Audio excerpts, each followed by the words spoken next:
Hello दोस्तों, देखिए ये है मेरे पास ग्राइंडर मशीन। तो दोस्तों आज हम टेस्ट करेंगे कि हमारा ग्राइंडर मशीन कंडेंसर से चल पाता है या नहीं। तो चलिए दोस्तों, सबसे पहले हम इसको ऑन करेंगे। और देखिए फ्रेंड्स, ये है मेरे पास 72 mfd का कंडेंसर। तो फ्रेंड्स हम इसको चार्ज करेंगे। चलिए हम लगाते हैं, टेस्ट करते हैं। देखिए फ्रेंड्स, ये हमारा थोड़ा सा चल रहा है। चलिए ये फिर से लगाते हैं।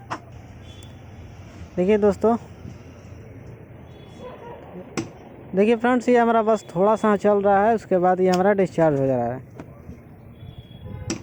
तो दोस्तों हमारा ये इसी तरह चल रहा है, फिर डिस्चार्ज हो जा रहा है।